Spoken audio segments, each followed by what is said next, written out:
저는 지금도 젊었다고 생각하지만 젊은 날에 지금은 고인이 된 함석헌 선생을 무척 좋아했습니다. 그리고 그분을 잠시 따라다녔던 기억이 새롭습니다. 그분은 흔히 기독교 사상가로 이렇게 기억이 됩니다마는 그러나 그가 시인이었음을 아는 사람은 그렇게 많은 것 같지는 않습니다. 그분은 수평선 너머라는 시집을 출간하기도 하셨습니다. 그의 시 가운데 그럼에도 불구하고 가장 많이 알려진 대표적인 시 하나가 있습니다. 그 시의 제목은 그 사람을 가졌는가라는 시입니다. 과거에도 제가 소개한 기억이 있습니다. 다시 한번 들어보시죠. 말리길 나서는 날 처자를 내맡기며 맘 놓고 갈 만한 사람, 그 사람을 그대는 가졌는가. 온 세상 다 나를 버려 마음이 외로울 때에도 저 마음이야 하고 믿어지는 그 사람을 가졌는가. 탔던 배, 꺼져 있는 시간, 구명대를 서로 사양하며 너만은 제발 살아다오 할 그 사람을 그대는 가졌는가. 잊지 못할 이 세상 놓고 떠나려 할 때 저 하나 있으니 하고 빙그레 웃고 눈을 감을 그 사람을 그대는 가졌는가. 참 좋은 시죠. 초대교회 위대한 복음선교의 족적을 남긴 사람, 사실상 기독교의 기초를 놓았다고 평가되는 사도 바울에게 그 곁에 그런 사람 한 사람이 있었습니다. 함석헌 선생이 노래했던 바로 그런 사람이 그 곁에 있었다면 저는 그 사람이 바로 오늘 제가 여러분과 함께 나눌 누가라는 사람입니다. 왜냐하면 바울 사도와 마지막 순간까지 생사고락을 같이 했던 동역자가 바로 누가였기 때문입니다. 바울은 그를 사랑받는 의사 누가라고 부르고 있습니다만은 이 누가라는 사람을 요즘 우리가 쓰는 말로 평가한다면 이 사람은 일종의 멀티플레이어라고 할 수가 있습니다. 우선 그는 유능한 의사였습니다. 누가가 기록한 누가복음서와 또 누가가 기록한 또 하나의 책 사도행전을 읽어보면 병자들에 대한 의학적 묘사들이 보통 사람들의 기록 이상을 넘어서 치밀하고 세밀하게 묘사되고 있는 모습들을 볼 수가 있습니다. 의사로서 그의 전문성을 엿볼 수 있는 그런 증언이 아닐까라는 생각입니다. 우리가 사도행전에 나타난 바울의 네 차례에 걸친 세계 전도 여행을 따라가다 보면 종종 사도행전에 이런 표현이 등장합니다. 우리가 마케도니아로 가려 할 때, 우리가 배를 타려 할 때, 우리가. 신학자들은 사도행전에 우리가라는 대목을 we section이다 이런 표현을 씁니다. we section, 우리가. 자, 그러면 우리가라는 표현을 쓸 때 사도행전의 저자인 누가는 자기 자신을 포함시키고 있는 것이죠. 우리가 배를 타려 할 때, 우리가 빌립보로 가려 할 때, 우리가라는 표현입니다. 그러니까 얼마나 이 우리가라는 표현 속에서 이 누가라는 사람이 바울의 전도 여행 속에 중요한 역할을 하면서 동행했는가를 알 수가 있습니다. 여러분이 사도행전 앞으로 읽다가 우리가라는 표현을 보시게 되면 그냥 지나치지 말고 한 번 더 읽어보세요. 우리가. 그럼 거기에 누가가 들어있다 생각하시면 됩니다. 우리 한국에서는 우리 남자들이 좀 술 한 잔 걸치고 마음에 기분이 들뜨게 되면 함께 이런 말을 쓰죠. 우리가 남이가 이런 표현을 많이 씁니다. 저는 그리스도인들에게도 그 좋은 격려라고 생각해요. 여러분 우리가 예수님을 영접한 순간 우리는 그리스도 안에 형제자매가 되고 같은 몸인 교회에 속한 지체가 되고 복음의 동력자가 된 거예요. 우리야말로 남일 수 없는 사람들입니다. 그러면 옆에 있는 사람 두 사람씩 짝을 지시고 한 사람이 우리가 그러면 옆에 사람이 힘차게 남이가. 우리 한번 해보시겠습니다. 자, 두 사람씩 시작. 해보라고 그러면 좀 해봐요. 그거 그렇게 어려워요? 예, 다시 한번 한 사람이 우리가 그러면 남이가 다 같이 시작. 예, 참 좋습니다. 자, 우리는 남들이 아니다. 여러분 믿으십니까? 네. 자, 우리가 고린도서에 보시면 바울이 이런 고백을 합니다. 내 육체는 가시가 있었다. 난치의 질병이 있었단 말입니다. 난치의 질병. 자, 그러면 평생 난치의 질병을 앓고 있었던 바울 사도의 입장에서는 의사 누가가 그 곁에 있어서 동행하며 그를 도왔다는 사실은 얼마나 바울에게 커다란 격려와 위로가 될 수가 있었을까요? 자, 이제 바울이 그의 생애 마지막 편지를 씁니다. 디모데후서라는 편지입니다. 이 디모데후서에 보시면 디모데후서 4장 11절에 바울은 이런 기록을 남깁니다. 아주 애잔한 기사예요. 바울의 고백입니다. 누가만 나와 함께하느니라. 많은 사람들이 바울의 곁을 떠나기도 했습니다. 많은 사람들이 바울을 뒤에서 다른 의미로 바울의 더 이상 영향력이 사라지자 바울을 비난하는 사람들도 없지 않았습니다. 그러나 끝까지 바울의 곁을 지켰던 사람, 그래서 바울의 입술로 고백되기를 누가는 나와 함께하느니라. 그래서 이 누가라는 사람은 유능한 사람이었을 뿐만 아니라 유능한 의사였을 뿐만 아니라 의리가 있는 의사였다는 사실이에요. 의리가 있다. 저는 이것도 매우 중요하다고 생각해요. 의리가 있는 의사였습니다. 자, 또한 그는 바울과 더불어 함께 전 세계를 투어하고 복음을 전하고 선교여행을 하면서 자연스럽게 바울과 함께 선교를 하게 됩니다. 전도를 하게 됩니다. 그는 비단 육체를 다루고 고치는 육체의 의사였을 뿐만 아니라 영혼의 의사, 전도자로 쓰임을 받게 된 것입니다. 그러니까 누가는 또한 전도자였습니다. 또 하나, 여러분 누가가 음악가였다는 사실을 압니까? 누가는 또한 음악가라고도 할 수가 있는 사람입니다. 누가복음에 보면 여러 차례 아주 위대한 노래들이 등장합니다. 음악들이 등장합니다. 그리고 실제로 그것은 나중에 기독교 교회 음악사에서 위대한 음악으로 탄생하게 됩니다. 우선 누가복음 1장 46절부터 56절 사이에 마리아의 찬미가 등장합니다. 마리아의 찬미, The Magnificat라는 유명한 음악으로 나중에 소개되게 됩니다. 1장 67절부터 79절까지는 사가랴의 노래, The Benedictus라는 그런 교회 음악으로 나중에 탄생하게 되죠. 또 2장 13절부터 14절 사이에는 소위 천사들의 노래, The Gloria라고 불리워지는 위대한 노래가 거기 소개됩니다. 그런가 하면 2장 28절부터 32절까지는 시몬의 노래, The Nunc Dimittis라고 불리워지는 그 노래가 소개되고 있습니다.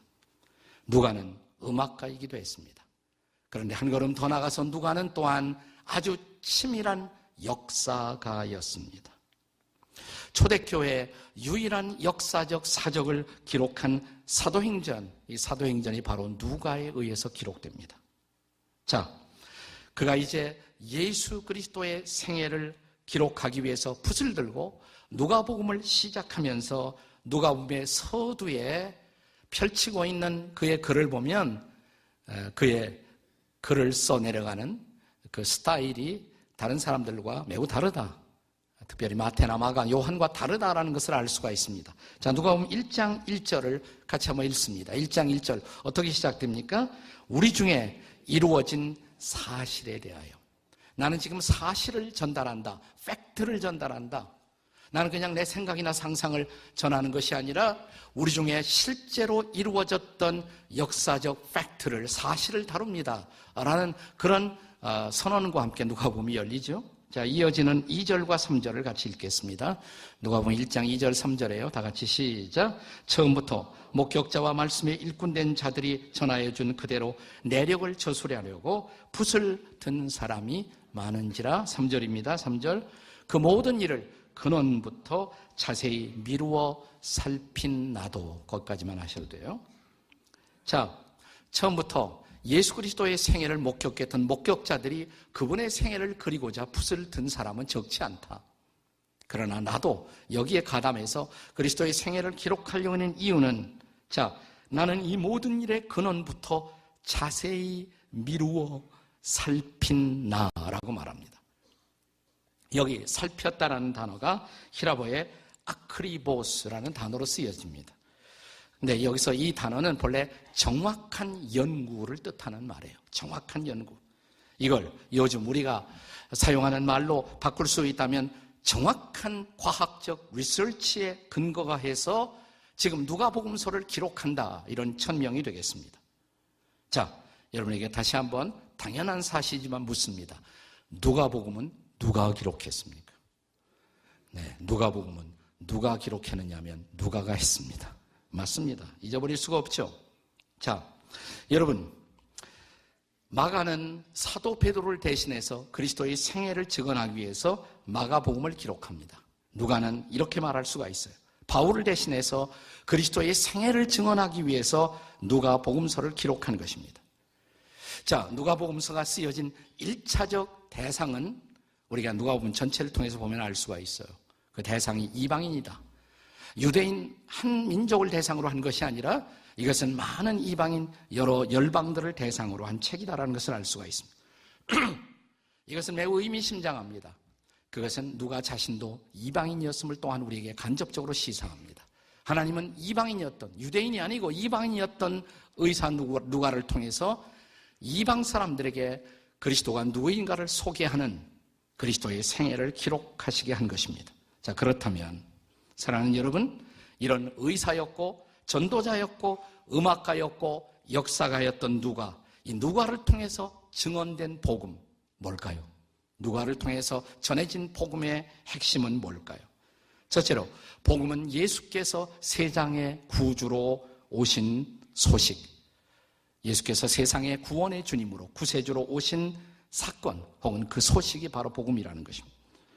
자, 아기 예수께서 탄생하시던 그 밤 베들레헴 지경 밖에 양치던 목자들에게 갑자기 한순간 하늘이 열리며 하늘의 천사들의 메시지가 들립니다. 사실 인류를 향해서 처음으로 복음을 전한 메신저는 천사들이었다라고 할 수가 있습니다. 자, 누가복음 2장 10절에 천사들이 전했던 메시지, 이게 복음이에요. 최초의 복음입니다. 누가복음 2장 10절 다 같이 읽겠습니다. 시작. 천사가 이르되 무서워하지 말라. 보라, 내가 온 백성에게 미칠 큰 기쁨의 좋은 소식을 너에게 전하라. 우선 이것은 온 백성, 유대인들뿐만 아니라 모든 백성들에게, 온 백성들에게 미칠 큰 기쁨의 좋은 소식이다. 좋은 소식이다. 복음이다. 근데 그냥 복음이라고 강조했을 것이 아니라 여기 큰 기쁨의 좋은 소식 그랬어요. 큰 기쁨, great joy, 큰 기쁨. 이것은 우리의 일상에서 우리가 경험하는 소소한 기쁨과는 구별되는 큰 기쁨의 복음이라고, 큰 기쁨의 소식이라고 말합니다. 자, 누가가 이 말씀을 기록하던 그 당시에 로마가 전 세계를 지배하고 있었고 이스라엘도 로마의 지배 아래에 있었습니다. 당시 로마의 통치자였던 황제 가이사라고 보통 불리워지죠. 이 가이사는 이따금씩 자, 로마가 통치하던 모든 지역에 특별한 소식들을 전합니다. 이 소식을 전하는 전령들을 희한하게도 복음의 전령이라고 불리워졌어요. 복음의 전령. 그들이 전하는 황제의 메시지를 복음이라고 그랬습니다. 사실은 유앙겔리온. 네, 그것은 성경에 나타난 복음과는 전혀 다른 것이었습니다. 그는 기쁜 소식의 이름으로 황제의 명령이다, 황제의 소식이다, 이런 황제의 소식이 바로 이 황제들이 파송하는, 황제들이 임명하고 파송하는 특별한 사자들, 특별한 메신저를 통해서 전해지곤 했습니다. 오늘 우리 본문은 누가복음 2장이에요. 2장 1절에도 그 당시 황제, 로마의 황제 가이사의 명령 하나가 기록되고 있습니다. 자, 한번 다 같이 한번 읽어볼까요? 2장 1절에 뭐라고 그랬습니까? 로마의 통치 아래에 있는 모든 백성들은 호족하라 라는 그 명령이 주어졌습니다. 네. 자, 이게 복음이었을까요? 아니었을까요? 자, 황제들이 전하는 특별한 메시지는 메시지를 전하는 전령들에 의해서 그것은 기쁜 소식으로 전달되었습니다마는 너무나 자주 이 소식은 민중들을 고달프게 만드는 그런 명령들 뿐이었습니다. 2장 1절의 명령도 다르지 않았습니다. 물론 호족하라, 이 명령 때문에 자, 출생지에 가서 호족을 해야 되군요.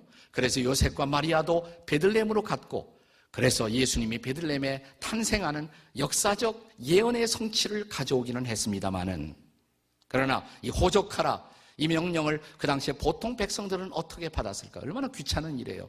출생지까지 다 가야 되고 또 호족을 다시 해야 되고. 왜 그렇게 요구했습니까? 정확한 인구조사를 통해서 과세하려고, 세금 매기려고. 네, 그것은 결코 기쁜 소식이 아닙니다. 그것은 마음이 무거워지는 소식이었습니다. 그런데 천사는 말합니다. 큰 기쁨의 좋은 소식이라고. 이것은 황제의 소식과 전혀 다른 소식이라고 말합니다. 그 복음의 소식, 그 메시지. 자, 하늘에서 들려온 복음의 메시지의 내용은 무엇이었을까요? 자, 2장 11절입니다. 다시 읽습니다. 2장 11절 시작. 오늘 다윗의 동네에 너희를 위하여 구주가 나셨으니 곧 그리스도 주시니라. 네. 자, 아기 예수를 가리켜서 천사는 구주라고 말합니다. 구세주, 세이비어라고 말합니다. 구주 혹은 구세주. 그분이 바로 그리스도다. 그리스도다. 이미 말씀드렸죠. 그리스도라는 말은 기름 부음을 받으신 분이라고. 구약시대에 한 자리에 취임할 때 기름 부음을 받고 취임하는 세 가지 종류의 사람. 아직도 못 외우시면 문제가 있어요. 세 가지 종류의 사람 누구였습니까? 왕과 선지자와 제사장이었습니다. 그러나 이스라엘 백성들은 끊임없이 그런 공평하지 못한 왕에 의해서 그들은 정말 마음 아픈 학정을 경험합니다. 그러면서 어느 날 하나님이 진정 기름 부어주셔서 우리를 공평과 공의로 통치할 왕을 기다립니다. 얼마나 많은 가짜 선지자가 있었는지. 그래서 그들은 하나님이 직접 기름 부어주셔서 우리를 진리로 인도할 선지자를 기다립니다. 그리고 하나님과 인간 사이의 진정한 중보자로 제사장으로 역할을 감당할 하나님이 기름 부어주실 제사장을 기다립니다. 근데 여기 천사는 선포합니다. 예수가 그리스도라고. 예수가 세이비어, 구세주라고. 예수가 구세주다. 이게 바로 복음이었어요. 복음이었어요. 사랑하는 여러분, 자, 로마 통치 이전에 바로 직전 시대를 우리는 그리스 시대라고 말합니다. 그리스가 낳은 세계적인 영웅 알렉산더는 그 당시 전 세계에 하나의 세계가 되는 희망을 전달했습니다. 하나의 세계라는 희망을 약속했습니다. 로마 시대가 되면서 로마의 카이사르, 로마의 황제들은 관대한 식민 통치를 통해서 팍스 로마나, 다시 말하면 로마의 정치적 평화를 약속합니다. 로마의 통치 아래에서 모든 백성들은 평화를 누릴 것이라고. 그러나 아무도, 그 누구도 구원을 약속한 사람은 없었습니다. 구원을 약속한 지도자는 없었습니다. 그런데 지금 천사는 말합니다. 예수가 구세주라고. 예수가 구원을 주신다고. 그가 바로 구약에 약속되었던 바로 그 그리스도. 그분이 왕이시며 그분이 선지자이시며 그분이 중보자이고 제사장이라고 선언하신 것입니다. 이것이 바로 복음인 것이에요. 이것이 바로 누가가 전한 복음입니다. 그가 오심으로, 예수께서 구세주로 오심으로 말미암아 주 예수를 믿으라. 그리하면 너와 내 집이 구원을 얻으리라 라는 복음이 선포된 것입니다. 여러분, 사도행전에 나타나는 주 예수를 믿으라. 그리하면 너와 네 집이 구원을 얻으리라. 이것도 누가가 기록한 말씀이에요. 누가가. 또 사도행전 4장에 천하 인간의 구원을 얻을 만한 다른 이름을 주신 이이 없다. 다른 이로서는 구원을 얻을 수가 없나니 오직 예수의 이름. 그 이름이 바로 구원이라고 선포한 사람이 바로 누가였던 것입니다. 그를 믿음으로, 그 예수를 구세주로 믿음으로 우리는 구원의 놀라운 축복을 누리게 되었고, 그 예수를 믿음으로 우리는 하나님과 평화하게 되었고, 그리고 하나님의 평화가 우리 안에 들어왔고, 로마의 통치자가 약속했지만 실현하지 못한 평화, 피상적인 정치적 평화가 아니라 우리의 마음 깊은 곳에서 누릴 수 있는 진정한 평화, 바로 누가가 전한 복음은 예수께서 구원의 주로 오셔서 인생이 갈망하던 진짜 평화, 참 평화를 그의 믿는 사람들에게 주셨다는 사실, 이것이 바로 누가가 전한 복음인 것입니다. 누가가 전한 복음 뭐였을까요? 두 번째로, 그 복음은 예수로 말미암은 죄 사함의 소식입니다. 이미 예수께서는 구원을 선물로 갖고 오셨다고 말씀을 드렸습니다. 그런데 이 구원의 성경적 의미를 이해하기 위해서는 이 구원이라는 단어와 함께 나란히 함께 이해할 또 하나의 중요한 단어가 있어요. 그것은 죄예요. 이 죄라는 단어를 이해하지 못하고 구원을 이해할 수가 없습니다. 기독교 서클 안에 이 복음을 전통적이고 복음적인 그리스도인들이 해석하는 것과 좀 달리 해석하는 분들이 있습니다.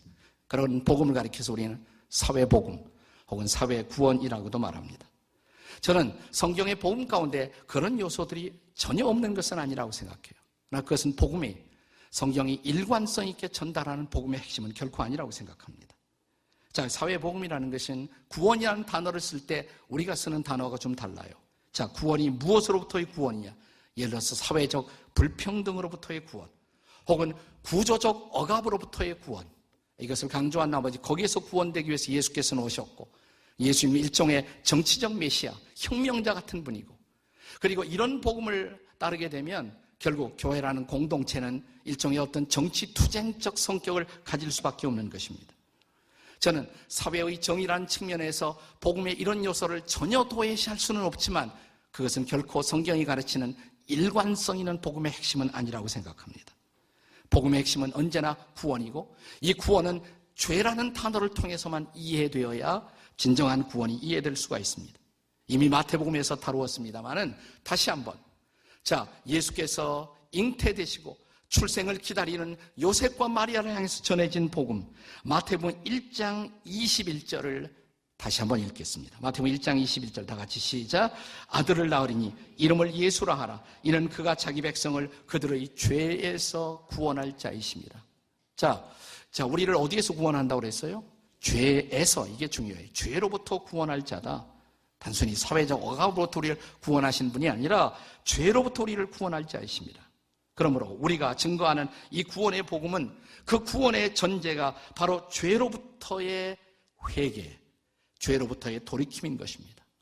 죄 속에 빠져있는 내 비참한 실존을 깨닫고 죄 문제를 해결하지 않고 결코 나는 새로운 인생을 살 수가 없다는 사실을 깨닫고 죄로부터 돌이키고 예수 그리스도를 믿는 순간 구원이 우리에게 임하는 것입니다.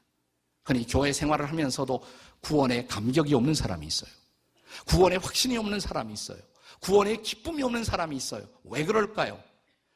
저는 그것은 진정한 죄로부터의 돌이킴이 없기 때문에, 진정한 죄로부터의 회개가 없기 때문에, 우리가 죄로부터 회개했을 때, 이 죄는 나를 파멸시킬 수밖에 없고 이 죄 때문에 나는 하나님의 진노를 피할 수가 없었지만 그러나 이 죄를 예수가 짊어지시고 십자가에서 거룩한 피를 흘리심으로 그가 내 죄값을 지불하시고 그래서 그 예수가 나의 구주와 주님이심을 깨닫고 고백하는 순간 주님이 나를 구원하심이 어찌 그리 감격인지요.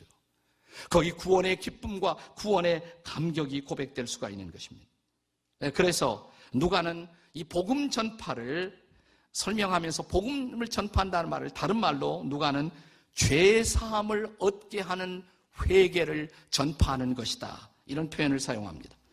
누가복음 마지막 장인 24장 47절을 다시 읽겠습니다. 누가복음 24장 47절 함께 읽습니다. 시작. 또 그의 이름으로 죄사함을 받게 하는 회개가 예루살렘에서 시작하여 모든 족속에게 전파될 것이 기록되었으니, 그냥 복음이 전파된다 이렇게 설명하지 않고 여기 죄사함을 얻게 하는 회개가 예루살렘에서부터 온 땅에 전파된다 이렇게 말하는 것입니다.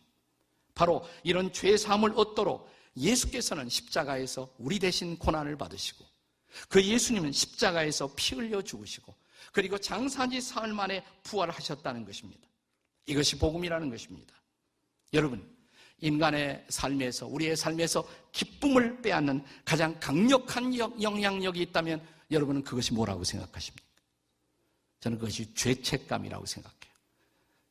죄책감, sense of guilt, 죄책감. 여러분, 죄책감이 한번 우리 마음속에 심어지면 쉽게 지워지지 않습니다.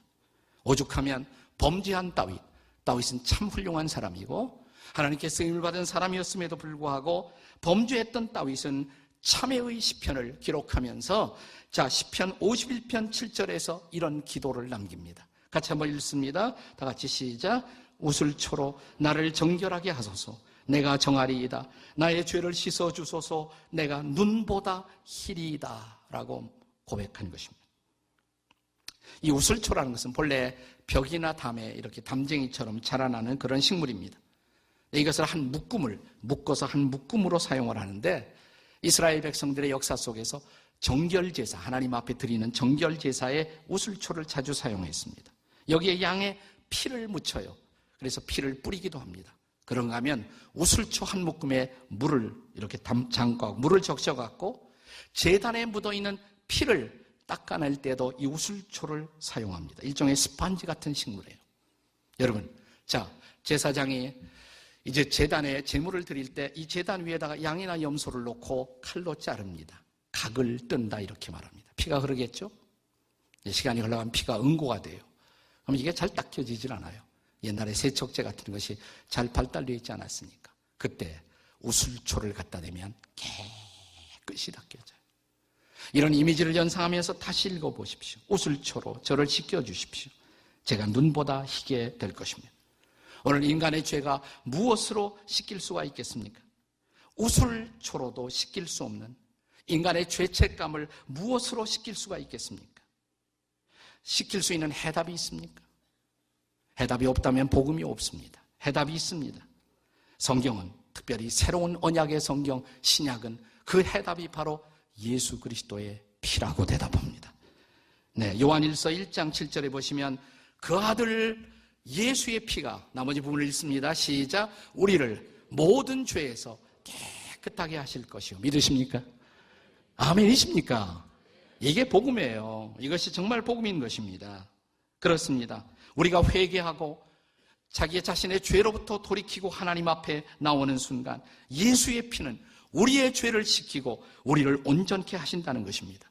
누가가 전한 복음, 그 복음은 오직 예수, 오직 예수의 피로서만 우리가 죄사함을 받을 수가 있다는 소식, 이것이 누가가 전한 가스펠, 복음의 본질인 것입니다. 자, 복음은 무엇인가? 세 번째로 복음은 성령으로 말미암은 변화의 소식입니다. 네, 복음은 성령으로 말미암은 변화의 소식이에요. 누가는 그의 복음서를 마무리하면서 저와 여러분이 바로 이 복음, 이 놀라운 복음의 증인이 되어야 한다라는 말로 마무리 짓습니다. 누가복음 24장 48절이죠. 자, 같이 읽습니다. 24장 48절 시작. 너희는 이 모든 일의 증인이라. 너희가, 내가 아니라 너희도 이 일에, 이 모든 일의 증인이 되어야 한다고. 그러나 이 말로 끝나지 않아요. 다음 절 읽어보세요. 자, 누가복음 24장 49절 시작. 볼지어다 내가 내 아버지께서 약속하신 것을 너희에게 보내리니 너희는 위로부터 능력으로 입혀질 때까지 이 성에 머물라. 이렇게 말합니다. 왜 이런 말로 끝날까요? 누가복음이?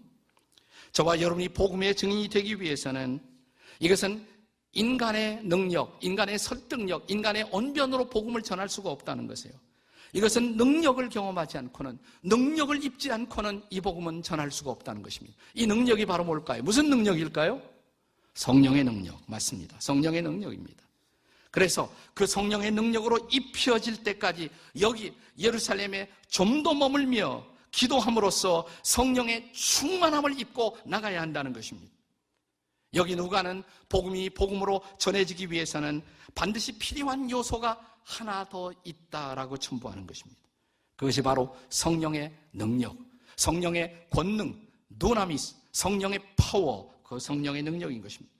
그래서 누가가 쓴 누가복음은 누가복음의 속편이라고 할 수 있는, 누가복음의 속편이 있어요. 누가복음의 속편이라고 할 수 있는 사도행전으로 연결이 됩니다. 자, 사도행전 1장에 들어가면 우리가 잘 아는 1장 8절이 생각나지 않으십니까? 자, 사도행전 1장 8절 다 같이 시작. 오직 성령이 너에게 임하시면 너희가 권능을 받고 예루살렘과 온 유대와 사마리아와 땅끝까지 이르러 내 증인이 되리라 하시니라. 아멘이십니까? 네. 자, 이어질 말씀에 보면 뭐예요? 자, 이 말씀을 듣고 그리스도인들이, 초대 그리스도인들이 예루살렘 다락방에 모여 기도합니다. 합심해서 한 마음으로 기도합니다. 그리고 드디어 오순절날 성령이 임하십니다. 그들은 성령의 충만함을 받습니다. 그리고 그들은 담대한 증인이 돼요. 그들은 더 이상 부끄럽고 수줍어하는 사람들이 아니라 복음의 담대한 증인이 되어 나가서 복음을 전하고 그리고 세상은 변화되기 시작한 것입니다. 이것이 바로 사도행전의 드라마, 초대교회의 드라마인 것입니다. 사랑하는 여러분, 여러분은 세상에서 가장 힘든 일이 뭐라고 생각하십니까? 가장 힘든 일. 저는 그것이 목회하면서 느낀 것인데 더 절실하게 인간의 변화다라는 생각이 돼요. 인간의 변화다. 인간 변화가 얼마나 어려운가. 다른 사람 생각하지 말고 나만 생각하세요. 내가 변화되기 얼마나 힘든가. 여러분 이거 묵상하시면 돼요. 이거 생각하시면. 자, 인간 변화의 난제, 이것이 얼마나 어려운가를 예레미야 선지자는 예레미야 13장 23절에서 이렇게 기록합니다. 같이 한번 읽어요. 다 같이 시작. 구수인이 그의 피부를 표범이 그의 반점을 변하게 할 수가 있느냐? 할 수 있을진데 악에 익숙한 너희도 선을 행할 수 있으리라. 저는 이 구절을 읽을 때마다 늘 생각나는 사건이 있는데 제가 구수인 얘기를 어느 날 했어요. 그리고 제 아내가 바로 구수 여자입니다 그랬어요. 그러니까 교인 한 사람이 고민이 되더래요. 무슨 말로, 무슨 의도로 목사님이 그 얘기를 했을까? 아내가 구수 여자라니. 근데 이분이 구수란 뜻을 모르니까 혼자 계속 생각하다가 나름대로 결론을 내렸어요. 우리 사모님 피부를 보니까 조금 검은데 이렇게 하얗지 않고 아마 구슬린 여자를 구수 여인이라고 그러는 모양이다. 이렇게 결론을 내리셨대요. 그 결론이 과히 틀리진 않습니다. 근데 이 구수란 말이 북아프리카 지역을 말하는 거예요. 지금의 에티오피아 지역. 흑인들이 있잖아요. 흑인들의 피부. 그 피부가 쉽게 변하느냐 이 말이에요. 내가 안 좋아한다고 해서 피부가 쉽게 변하느냐. 뭐 요즘 성형수술하고 별짓 다 하지만 보톡스하고 네. 더 이상 이 땅에 할머니는 존재하지 않는다. 네. 아주머니 다음 단계는 보톡스 아주머니만 존재하지. 네. 네. 근데 그 피부가 쉽게 변하느냐 이 말이에요. 표범의 반점이 변하느냐 이 말이에요. 변하지 않죠. 변할 수 있다면 너희도 변할 수가 있다. 근데 변하지 않는다는 것이에요. 인간의 변화, 그것은 어려운 정도가 아니라 그것은 거의 불가능한 것입니다. 자, 그렇다면 우리에게 희망이 없단 말입니까? 그렇다면 우리에게 복음은 없단 말입니까? 아닙니다. 희망이 있습니다. 복음이 있습니다. 자, 예레미야 선지자는 그의 희망의 이야기를 계속합니다. 드디어 예레미야 31장 31절에서 예레미야 선지자는 비장의 카드를 꺼냅니다. 이렇게 힘든 인간의 변화, 그럼에도 불구하고 이 변화의 희망은 아직도 있다. 예레미야 31장 31절 다 같이 읽겠습니다. 시작. 여호와의 말씀이니라. 보라, 날이 이르리니 내가 이스라엘 집과 유다 집에서 새 언약을 맺으리라. 내가 너희들과 새로운 언약을 맺겠다. 이 새 언약이 희망이라는 것이에요. 그러면 새 언약의 핵심이 뭘까요? 33절, 예레미야 31장 33절 다 같이 읽습니다. 시작. 그러나 그날 후에 내가 이스라엘과 맺은 언약을 이루하니 곧 내가 나의 법을 그들의 속에 두고 그들의 마음에 기록하여 나는 그들의 하나님이 되고 그들은 내 백성이 될 것이라. 예, 옛 언약과 다르게 이 새 언약은 우리의 마음 속에 기록된다는 것입니다. 마음 속에서 변화는 시작된 것입니다. 옛날 언약과 비교하고 있어요. 옛날 언약, 율법, 토라. 옛날 율법을 이스라엘 백성들은 이해할 때 우선 머리로 잘 이해해야 된다. 머리로 암송도 하고 그다음에 입으로 머리로 잘 이해한 다음에 입으로 그것을 암송할 수 있어야 한다.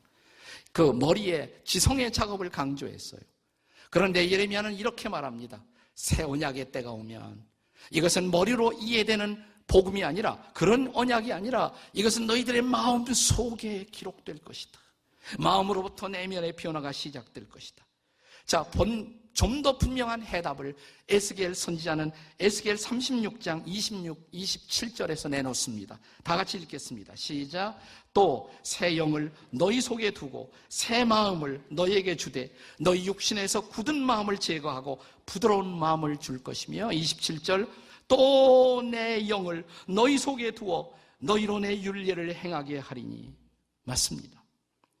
여기 대답은 영이십니다. 하나님의 성령이 오시면 그 새 성령이, 새로운 영이, 하나님의 영령이 우리의 마음속에 임하여 내 마음으로부터 인간 변화의 놀라운 역사를 시작하다는 것입니다. 그때 비로소 인간 변화는 가능할 수가 있다는 것입니다. 자, 여러분이 잘 아시는 사도행전은 바로 그런 인간 변화의 드라마, 성령의 역사를 통한 변화의 마당을 보여주고 있는 것입니다. 누가는 오순절날 임하신 성령, 그리고 사람들이 성령에 충만하고 성령을 통한 부흥을 경험했을 때 그날 설교의 핵심이었던, 그날 오순절날 설교했던 베드로 설교의 마지막 결론을 이렇게 소개합니다. 사도행전 2장 38절 누가가 기록한 것입니다. 우리 다 같이 읽겠습니다. 시작. 베드로가 이르되 너희가 회개하여 각각 예수 그리스도의 이름으로 세례를 받고 침례를 받고 죄 사함을 받으라. 그리하면 성령을 선물로 받으리니. 우리가 회개하고 예수님을 믿는 순간 선물이 있어요. 성령이 주어진다는 것입니다. 믿으시기 바랍니다. 내 안에 성령께서 오십니다. 그리고 내가 그 성령으로 다스림을 받으면, 그 성령으로 충만함을 입으면 사랑하는 여러분, 내 안에 놀라운 변화가 시작됩니다. 내가 변하기 시작합니다. 뿐만 아니라 우리는 이 복음의 놀라운 가치를 깨닫고 이 복음을 전하기 시작합니다. 내 이웃들이 변합니다. 그리고 마침내 세상이 변하기 시작합니다. 이것이 바로 누가가 보았던 복음의 비전인 것입니다. 사랑하는 여러분, 인간의 어떤 철학, 인간의 어떤 도덕, 인간의 어떤 이념으로도 불가능했던 놀라운 변화가 시작됩니다. 이것은 오직 성령으로 말미암은 변화인 것을 믿으시기 바랍니다. 그렇습니다. 우리가 예수 그리스도를 내 생애 구주와 주님으로 모시고 그리고 성령으로 충만함을 입으면 내가 변하고 내 이웃이 변할 것입니다. 세상이 변할 것입니다. 이것이 바로 누가가 전한 복음입니다. 세상은 얼마나 이 복음을 아직도 필요로 하고 있습니까? 이 누가의 복음이 다시 이 땅에 전해지기 위해서 누가가 사모했던 성령, 그 성령의 은혜를 사모하고 엎드려 성령의 충만함을 입으십시오.